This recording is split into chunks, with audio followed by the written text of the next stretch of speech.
तसव्वुर करें दोस्तों, अगर आप एक केला खाते हैं और फौरन जान जाते हैं कि आपका शुगर का लेवल कितना बढ़ता है। फिर आप रोटी खाते हैं, देखते हैं कि इसका असर क्या होता है। फिर आप चाय पीते हैं और देखते हैं कि इसका असर कितना बढ़ा है। अगर आप डायबिटीज पेशेंट हैं, शुगर के मरीज हैं, तो ये वीडियो आपके लिए है। दोस्तों, मैं हूं अख्तर अली, आपका डायबिटीज कोच। आप देख रहे हैं डायबेट्सी पार्क। देखने और सुनने वालों को मेरी तरफ से अस्सलामु अलैकुम। दोस्तों, अगर आप ये जानना चाहते हैं एक निवाला खाने से आपके शुगर पे कितना असर होता है, उसका कितना लेवल बढ़ता है, तो आपको ये दो चीजें समझनी बहुत जरूरी है, ग्लाइसेमिक इंडेक्स और ग्लाइसेमिक लोड। पहले हम बात करेंगे ग्लाइसेमिक इंडेक्स की।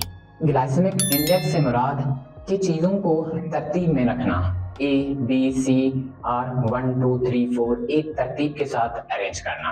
ग्लाइसेमिक इंडेक्स में हम खानों को, फूड को इस तरतीब से रखेंगे कि कौन सा खाना कितने तेजी से शुगर पे इम्पैक्ट करता है और शुगर का लेवल बढ़ाता है। अगर दोस्तों आप या कोई आपका रिश्तेदार या दोस्त जिसको डायबिटीज है, तो आपको ग्लाइसेमिक इंडेक्स जानना जरूरी है। आप जो भी फूड खाते हैं तो वो कितनी तेजी से आपके शुगर लेवल को बढ़ाता है, जो फूड आप खाते हैं उसका असर आपके बॉडी पे कितना होता है, इस वीडियो में हम ये जानने की कोशिश करेंगे। आज मैं आपको ग्लाइसेमिक इंडेक्स के बारे में बताने जा रहा हूँ।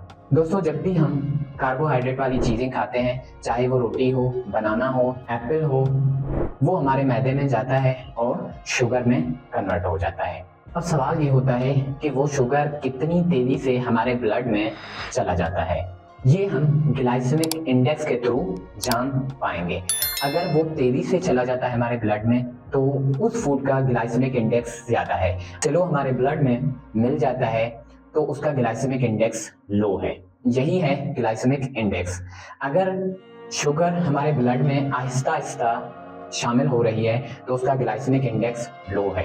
अगर वो तेजी से ब्लड में शामिल हो रही है तो उसका ग्लाइसेमिक इंडेक्स ज्यादा है। अगर आप खालिस ग्लूकोज लेते हैं तो उसका ग्लाइसेमिक इंडेक्स 100 है, तो वो 100 के स्पीड से आपके ब्लड में शामिल होगी।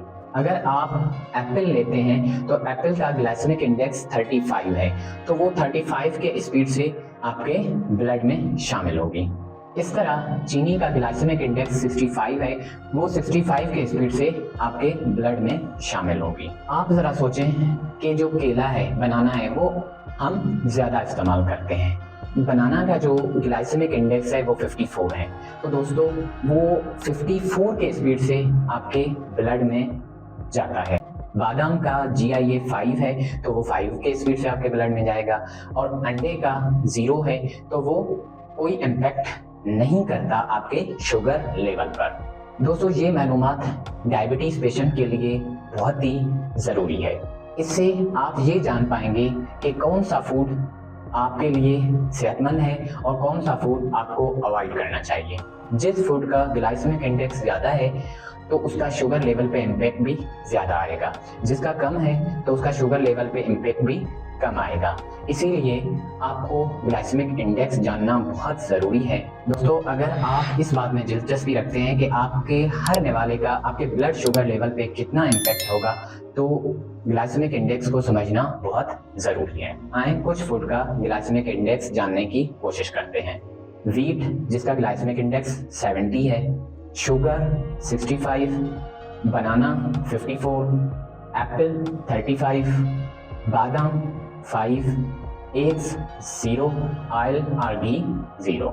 अगर दोस्तों आपको किसी भी फूड का ग्लाइसेमिक इंडेक्स जानना है तो इंटरनेट पे सर्च कर सकते हैं और उसका ग्लाइसेमिक इंडेक्स जान सकते हैं। अदरवाइज आप दिए गए मेरे नंबर पे कांटेक्ट करके किसी भी फूड का ग्लाइसेमिक इंडेक्स जान सकते हैं। दोस्तों, हमें अपने खाने में वो चीज़ें इस्तेमाल करनी चाहिए जिनका ग्लाइसेमिक इंडेक्स 20 से लेकर 25 के दरमियान में हो। अगर हम 20 और 25 के दरमियान में जिसका ग्लाइसेमिक इंडेक्स है, अगर हम वो यूज़ करेंगे तो ये हमारे ब्लड शुगर लेवल के लिए बहुत ही मुफीद हैं, जिसके हमारे शुगर लेवल पे ज़्यादा इम्पैक्ट नहीं आता, जिससे बआसानी हम अपना शुगर रिवर्स कर सकते हैं। दोस्तों, ग्लाइसेमिक इंडेक्स का अंदाज़ा आप फूड के कार्बोहाइड्रेट के मिकदार को देखकर भी अंदाजा लगा सकते हैं। अगर कार्बोहाइड्रेट का मिकदार ज़्यादा है तो उसका ग्लाइसेमिक इंडेक्स भी ज़्यादा होगा। दोस्तों, जो साबित चीज़ें हैं, नेचुरल चीज़ें हैं, उनका ग्लाइसेमिक इंडेक्स लो होता है, लेकिन जब वो रिफाइन हो जाते हैं तो उनका ग्लाइसेमिक इंडेक्स ज़्यादा होता है। जिस तरह वीट साबित, उसको शुगर के पेशेंट तो इस्तेमाल कर सकते हैं, लेकिन आटा जो है उसको अवॉइड करना चाहिए क्योंकि आटे का ग्लाइसेमिक इंडेक्स ज़्यादा होता है। इसी तरह एप्पल का ग्लाइसेमिक इंडेक्स लो है, लेकिन एप्पल के जूस का ग्लाइसेमिक इंडेक्स ज़्यादा है। बनाना जिसका ग्लाइसेमिक इंडेक्स 54 है, लेकिन उनके जूस जिसका ग्लाइसेमिक इंडेक्स 60 तक पहुंच जाता है। दोस्तों, किसी भी फूड को, किसी भी रिफाइंड फूड को या जूस को पीने से पहले उनका ग्लाइसेमिक इंडेक्स अपने जहन में ज़रूर रखें। दोस्तों, उम्मीद करता हूँ आपने ग्लाइसेमिक इंडेक्स अच्छी तरीके से समझ लिया है। अगली वीडियो में बात करूँगा ग्लाइसेमिक लोड का। अपना ख्याल रखें, वीडियो को शेयर करें, लाइक करें, और जो भी पेशेंट हैं आपके इर्द गिर्द, आपके दोस्तों में, आपके पेरेंट्स में, तो उनके साथ ये वीडियो ज़रूर शेयर करें। अपने डायबिटीज़ को दोस्त बनाएं, उसका ख्याल रखें। अल्लाह हाफिज़।